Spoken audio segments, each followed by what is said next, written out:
تاسو هر کال وینئ د نوي کال لپاره د عزم او ارادو نتیجونه په 29 دسمبر خلک وایي خپل تصمیمونه د نوي کال لپاره ووایي. زه ورته وایم ته باید جوړ کړې د عزم او ارادې د رمضان لپاره.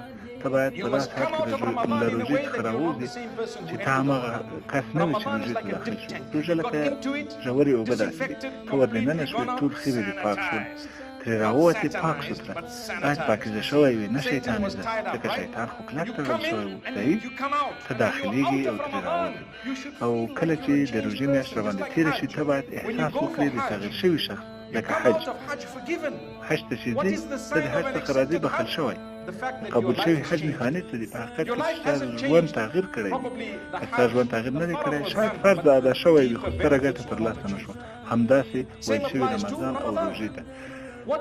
د روژې اجر څه دی؟ کامله بښنه. دا هغه څه دي چې الله تعالی وایي هر هغه څوک چې روژه ونیسي د رمضان د میاشتې د حساب ورکولو سره یې او هیلهمن د اجر الله له لوري سره د ایمان او یقینه.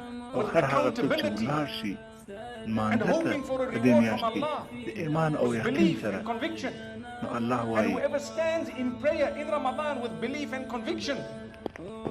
غفر له ما تقدم من ذنبه. ټول ګناهونه یې مخکیني ګناهونه یې د هغه کس په کاملا پاک شوي وي، ټول بخښل شوي.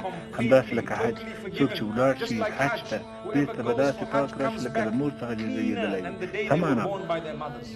په دې معنا هغه ورځ چې پیدا شوی وي له مور څخه تا پاک سلاید او عملنامه لرله، نه ښه عمل و نه بد عمل. صحیح.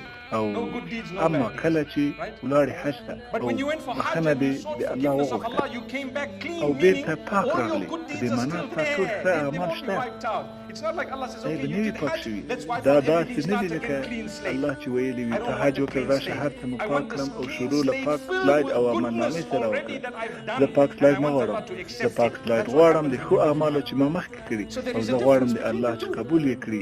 دا هغه څه دي چې وبه شي چې تاسو کله حج ته ولاړ شئ او همداسې به ترلاسه کړئ په رمضان کې.